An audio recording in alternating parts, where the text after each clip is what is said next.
představovat našemu dalšímu hostovi a dalšímu tématu, o kterém jsme mluvili. Konkrétně vám představíme občanské sdružení Bongo, protože je tady s námi Tereza Mirovičová. A vy se dívali jste, teď už ne, na obrázek z Malavy. Tak. Terezko, pojďme představit ale opravdu občanské sdružení Bongo. Tím začneme. Dobrý den. Celý den. Celý den. Terka má hroznou trému. Ježíš, je to pravda, ano, přiznávám. Nemějte, jsme hodní. Dobře. Takže občanské sdružení Bongo funguje v Malawi. Já jsem ho tam vlastně založila spolu s 2 přáteli v roce 2005 a občanské sdružení Bongo přináší lepší kvalitu vzdělávání do malavských škol a školek. A teď dělá i prevenci HIV AIDS. No a vlastně ty naše projekty v Malawi se snažíme koncipovat tak, aby nejen pomáhali jednotlivcům, ale zároveň vlastně jsou to takové jako vzdělávací koncepty, které se dají uplatňovat na národní úrovni a mít jako pozitivní dopad na celé to malavské vzdělávání. Než se dostaneme k těm konkrétním projektům a třeba k tomu poslednímu projektu Zione, ten nás obzvlášť zajímá, jak vy jste se napojila na Malawi. Proč právě Malawi? Jak to vlastně tenkrát všechno vzniklo, ta vaše první cesta do Malawi? No vlastně úplně náhodou.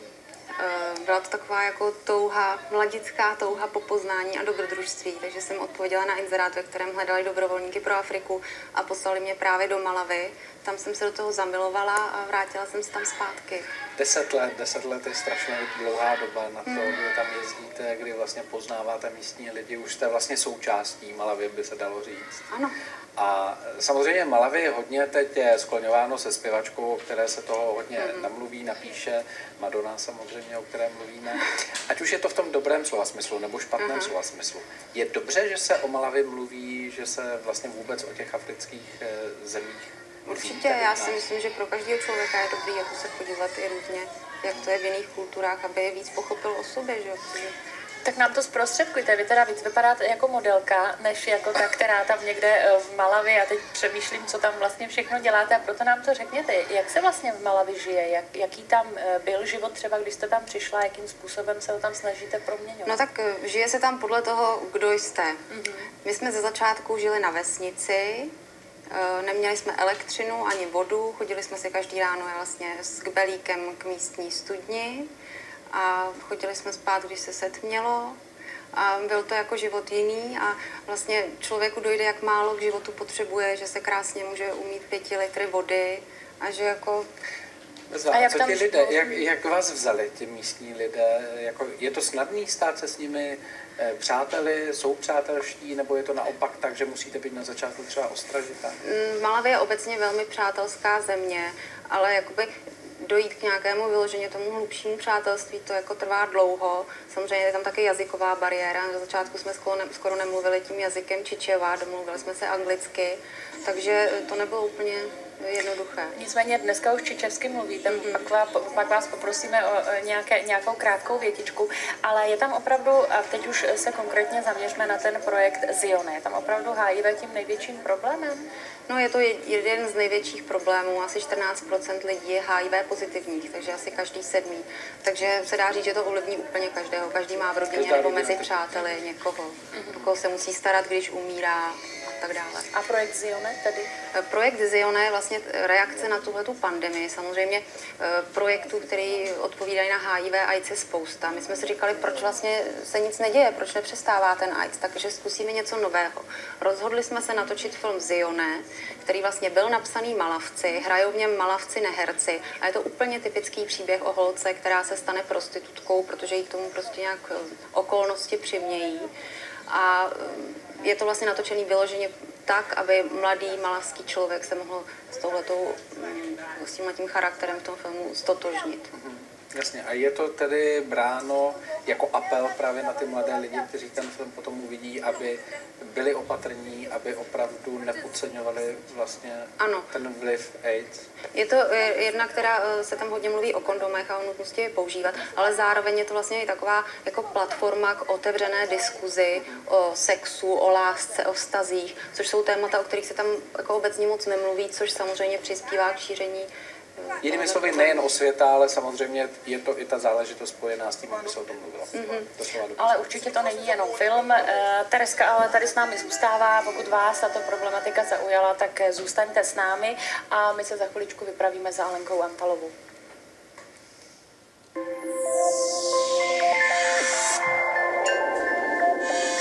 V páteční Dnešním Živě na jedničce si budeme povídat s velmi zajímavým hostem.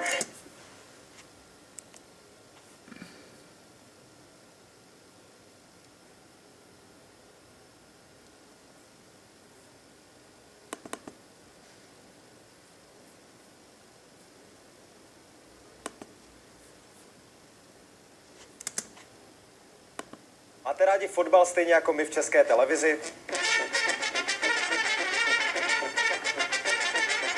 Chcete se pobavit a zároveň přispět na dobrou věc? Přihlaste svůj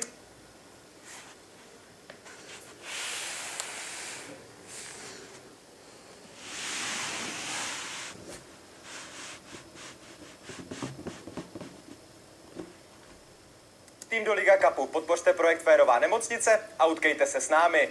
Ano tak, Míťo, hraje aspoň trochu fér.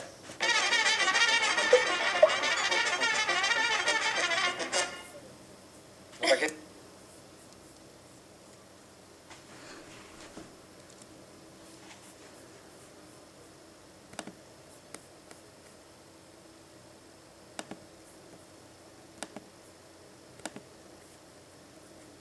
Excuse me, mobile partner needs your...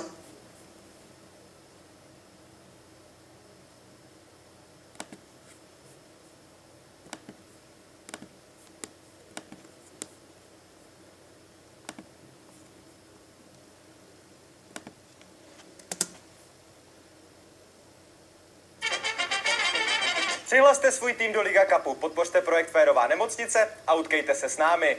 Ano tak, Míťo, hraje aspoň trochu fér.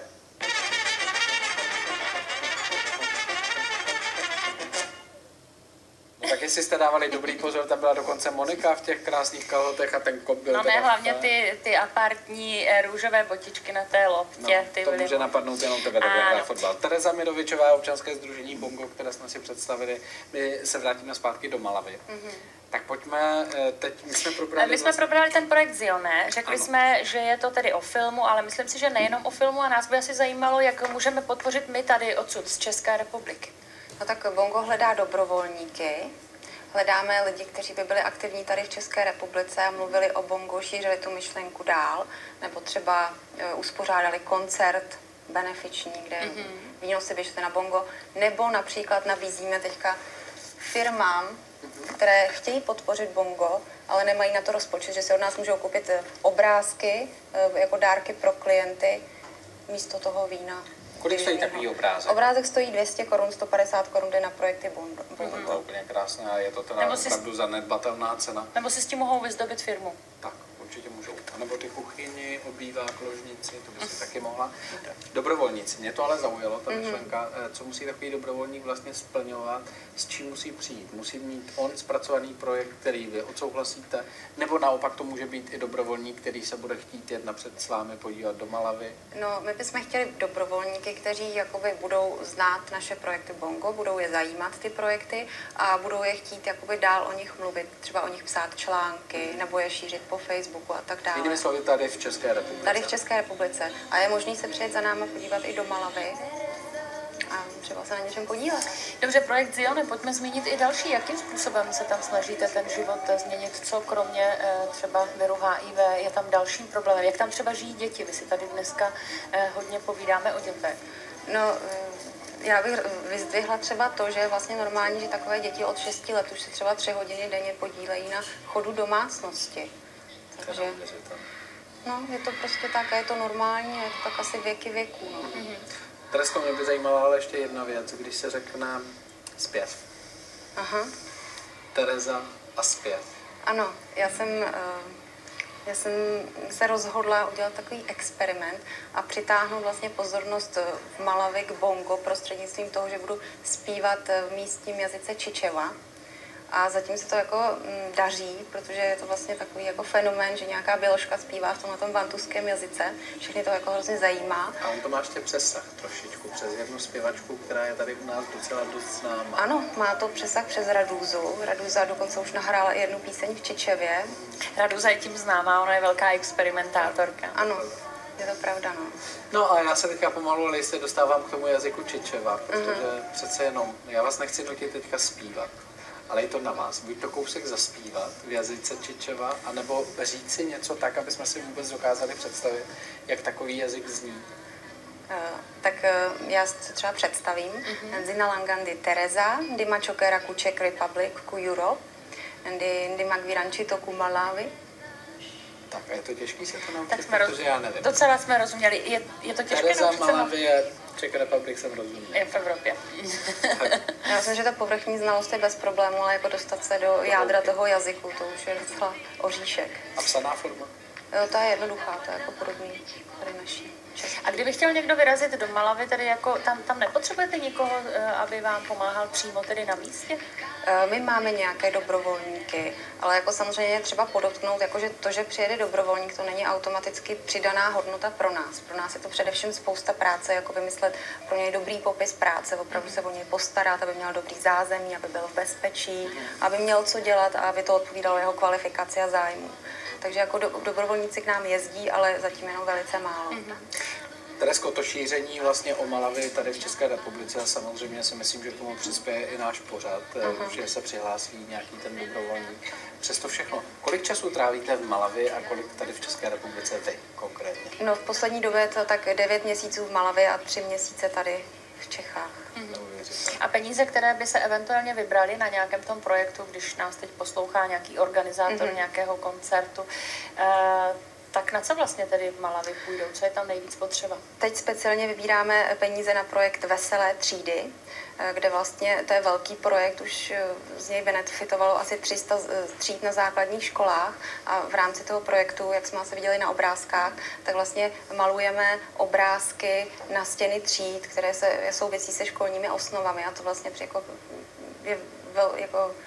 Je to jako pomůcka školy. Je to školní pomůcka, děti to milují, učitelé to milují, je to jako něco. Navíc je to veselé, opravdu. A navíc je to veselé. Je to veselé, je to barevné, což je strašně důležitý.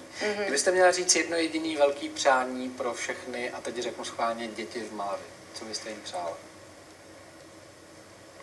No jako, aby měli příležitost najít to, co je baví a pak to v životě dělat. Super. Můžu poprosit webové stránky? Existují?